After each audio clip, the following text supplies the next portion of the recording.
Hey, what's up, guys? PX Storm XX here, and this is my first Modern Warfare 2 commentary video. Today I'm going to be using the TAR 21 with Silencer, Scavenger Pro, Stopping Power Pro, and Ninja Pro. Just a little explanation on the perks to start us off here. I use Scavenger Pro because I use up a lot of ammo, and I tend to have really long lives and do a lot of spraying because I want to get the job done. So I really think that Scavenger is necessary for anyone who intends on having a long kill streak. And it's nice, it's a big improvement over Bandolier from the previous Call of Duty games because you can actually pick up extra ammo now, and grenades and any kind of equipment or special grenades you can now pick up from dead enemies. Stopping Power Pro I use because when you have a silenced weapon, it tends to not be as powerful at longer ranges. So if you want to be effective at longer ranges when you're using a silenced gun, Stopping Power is definitely a necessity. I use Ninja Pro because heartbeat sensors are really freaking annoying. And because I like to be stealthy, and I like to know that my footsteps aren't going to be heard. So yeah, those are my perks. Call of Duty Modern Warfare 2 is probably one of my favorite games.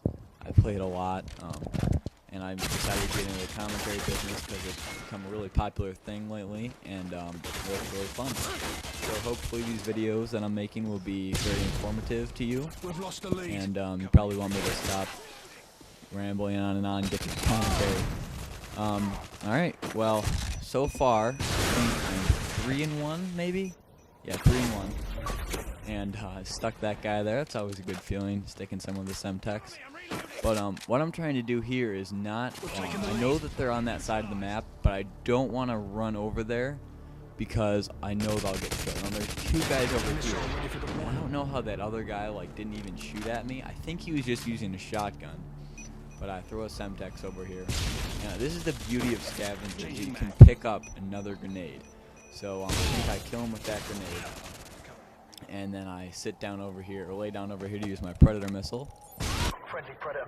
And I'm pretty sure that I fail on this one. I thought that was one of the guys on the other team using cold-blooded, but I think it was my teammate.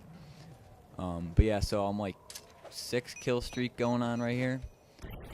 And so yeah, I'm kind of playing a little defensive here, trying not to destroy this kill streak I got going.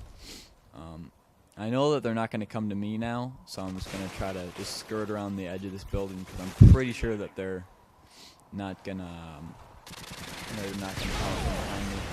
But now I think I was looking for just one more kill for Harriers. I think yeah, my kill streaks go Predator missile, Harriers, and Pavlo.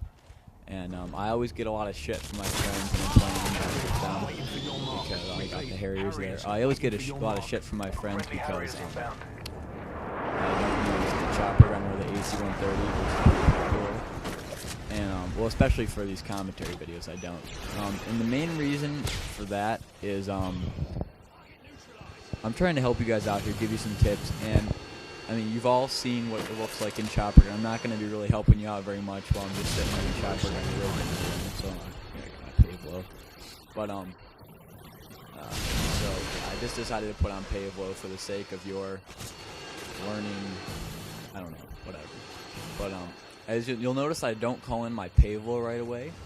And I know that a lot of people do. I've seen a lot of videos on YouTube where people will just have like 3 kill streaks up in the air. And I mean, I guess it has upsides because the team that you're playing is going to be just destroyed. I mean, there's nothing they can do. But on the other hand, why would you want to call up a more powerful kill streak and get kills with that you could have gotten with that other kill streak? I mean, to me, it's kind of a waste. So I always try to have 1 kill streak in the air. It's kind of my policy.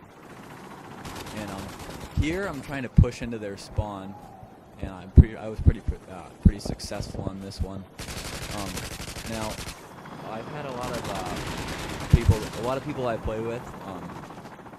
I'll be trying to give them some help and trying to give them some tips, and I'll just say, they'll be, so how do you get like I get a lot of good kill streaks a lot when I'm playing with my friends, and they'll be like, you know, how do you get all these kill streaks? And I try to tell them, you know, whatever you can do to get into the enemy spawn and just be a nuisance is good.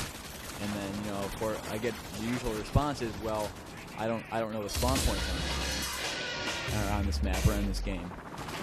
And the general rule is I mean, it's helpful to know where people are going to spawn, but the general rule is look at your mini-map, and wherever your team is usually going to be where the other team is not.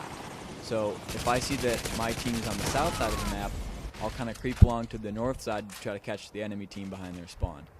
And sometimes, I think later in this game you'll see an example of this, you will not be successful. I mean, I'm pretty sure later in the game I try to do this again, I come back here and there's just nobody here.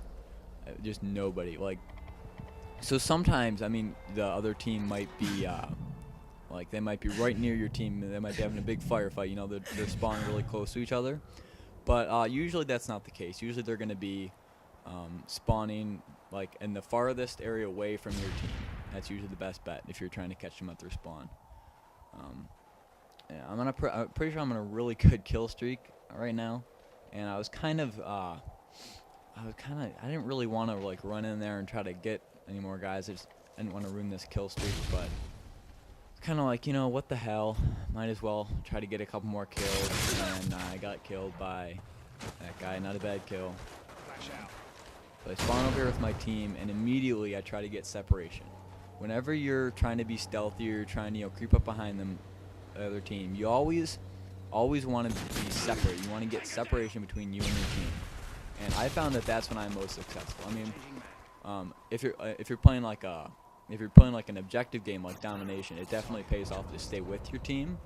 But if you're trying to get a good kill streak and you're trying to be really stealthy and catch these guys off guard, this guy has no idea what's happening. But if you're trying to catch them off guard, you definitely want separation. And if you'll notice, I throw a lot of I use my equipment a lot, like my stun grenades and my semtex, and I throw them. A lot of people think that it's just random areas that I'm throwing them, but it actually has some strategy to it. If you know where the other team is, go ahead and lob a stun grenade in there. Go ahead and lob a semtex in there, because I found that sometimes, I mean, 25% of the time you get a kill from it. So, you know, everybody likes kills, so why not? And it's a lot easier with Scavenger to do this because, like I said in the beginning, you just continually pick up stun grenades and semtex and all your equipment. So, I mean, especially if you're using Scavenger, go for throwing in semtex and stun grenades. And I apologize that this part of the commentary or this part of the gameplay gets kind of dry because I couldn't find anybody. For some reason I thought they were spawning over here, but then I realized that my team was like right next to me, and I was like, okay, so they're not spawning over here. But back to the semtex and stun grenades. I use stun grenades, not flash grenades, because stun grenades have it's a smaller range. And you're probably like, well, why the hell would you want to do that if it's a smaller range than flash grenades? And the reason for this is the primary use that I have for stun grenades. Oh yeah, right. No, I'm sorry to interrupt that thought, but this is where what I was talking about, where I came back here and there was just nobody. I was so disappointed. I thought I was gonna come back here and get like 7 more kills, get some Harriers again, but no such luck. Anyway, back to stun grenades. I use stun grenades, not flash grenades, just because they have that smaller range area. They have a smaller like flash radius where they're going to affect someone. And I like that because it's really easy to just like bounce one off a wall if there's someone following you and stun them, and then just come back and kill them. The same thing with semtex is great because you can just stick them to like. But with flash grenades, what happens is you try to bounce it off a wall, and you end up getting flashed if you're trying to run through a doorway or something. And I don't even know what the hell happened. Like, I shot him, but then like I knifed him, and then he was like laying on the ground. I was like pressing, you know, shoot and knife, and it wouldn't let me. But yeah, that's the reason that I stun grenades over flash grenades. And it's getting pretty close to the end of the match here. Just looking for one more kill. I don't think I get one. I think I'm actually like the last kill of the game. Yeah. So, hope you enjoyed my commentary. Be sure to subscribe. I'm going to be coming out with a lot more. I have lots of games stored up on my hard drive. Accomplished. Good work. So, yeah, comment, rate, subscribe. See you guys later.